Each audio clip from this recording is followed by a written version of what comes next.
Chapter 2, Big News. When something big is going to happen at school, the kids are always the last to know. First, the principal and the teachers and the other grown-ups get everything figured out. Then they tell me and my friends about it, which doesn't seem very fair, but that's how it happens. So, one Tuesday morning before Christmas vacation, there was an assembly for the kids in third, fourth, and fifth grade. I sat up front with all the other third graders. The principal looked huge. Mrs. Carp is always tall, but standing on the stage that morning in the green dress, she looked like a giant piece of celery. There was someone else on the stage. It was this man I had never seen before. He was wearing a yellow sports coat and a purple tie with green polka dots. It was the first time I had ever seen a yellow sports coat or a purple tie with green polka dots. I thought maybe he worked for a circus. He sat on a folding chair and he had a wide roll of paper lying across his lap. It was noisy in the auditorium. Then Mrs. Carp held up two fingers and leaned towards the microphone. Mrs. Carp should not be allowed to have a microphone. She doesn't need one. Every kid in the school knows how loud she can yell. When Mrs. Carp yells, it feels like the tiles are going to peel up off the floor and start flying around. No one wanted to hear Mrs. Carp yell, and especially into a microphone. So it got quiet in about 1 second. Mrs. Carp said, "Good morning, students," and then she paused. So all of us said, "Good morning, Mrs. Carp." Then Miss Carp said, "I have some good news this morning. The people at Wonky's supercomputer store have been talking to our Board of Education, and in just 1 month, our school is going to have 20 brand new computers for our media center. 20 new computers. Isn't that wonderful?" Miss Carp paused, so all the kids and the teachers in the audience clapped. Some of the fifth graders started cheering and shouting stuff like "Yay!" and "All right!" and "Awesome!" So Miss Carp had to hold up two fingers again. It got quiet right away.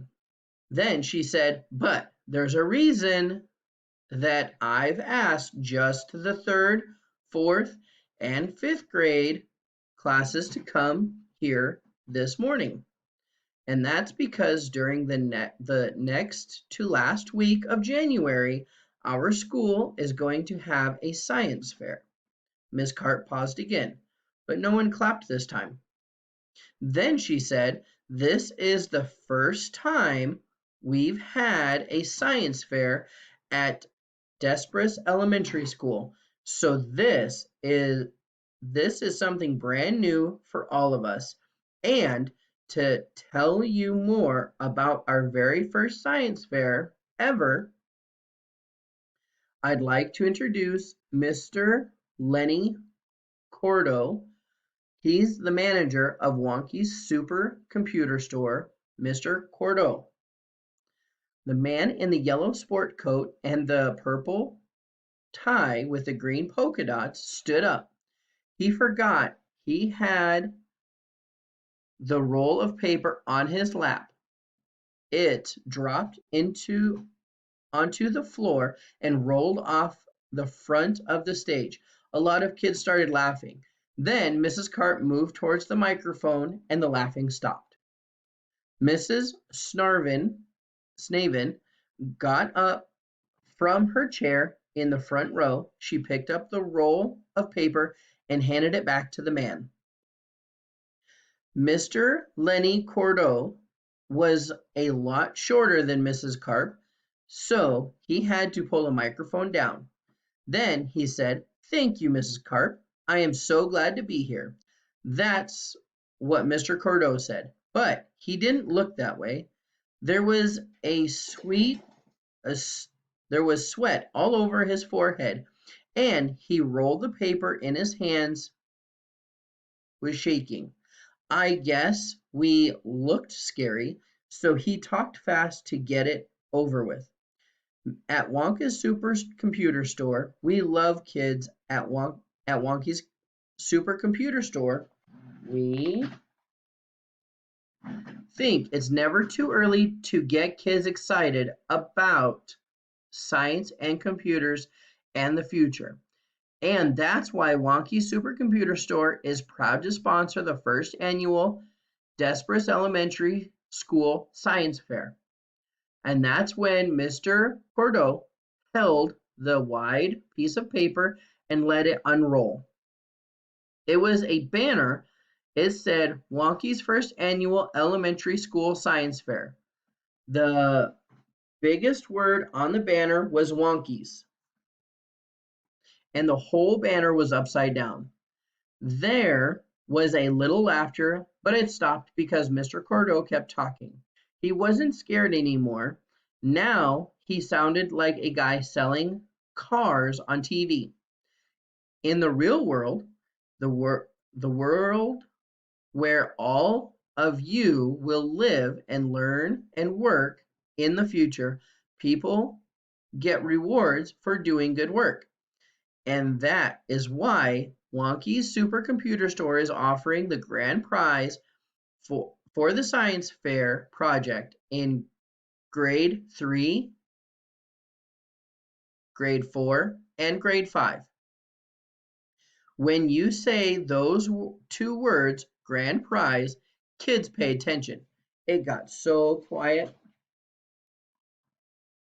I could almost hear the sweat sliding down Mr. Cordeaux's forehead. He saw we were listening now, so he took his time. That's right, there will be 3 grand prizes for the first annual Wonky Science Fair. And do you want to know what each prize will be? With one giant voice, every kid in the auditorium shouted, "Yes!" So Mr. Cordeaux leaned closer to the microphone and shouted back that I'm going to tell you. The grand prize for the best science fair project in 3rd grade, 4th, and 5th will be a brand new hyper-cross functional Platinum 12 computer system. I couldn't believe it. For the past 3 months, the Platinum 12 computer had been advertised on every channel and in every magazine and newspaper. I had seen it on billboards, even on the side of a bus. The Platinum 12 was the computer I had been begging my mom and dad for to get. It was the fastest computer. It was with the coolest game and the best connections. It was the computer of my dreams. All around, my kids were clapping and saying stuff like "great" and "cool" and "yeah." And then I noticed Kevin and Marcia. They were sitting in my row of seats. Kevin and Marcia were not clapping. They were not talking. Kevin and Marcia were sitting very still. They were thinking. They were already planning how to win that Platinum 12 computer, my computer. And when Mrs. Carp quieted everyone down, I kept looking around and I could see that other kids were doing the same thing. Kids were starting to think and plan.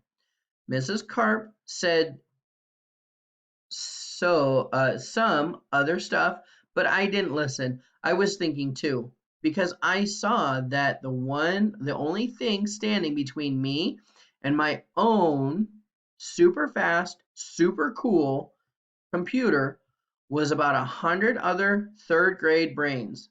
But I had a feeling that the only other brain I really had to worry about belonged to those two know-it-alls, Kevin Young, and Marcia McCall.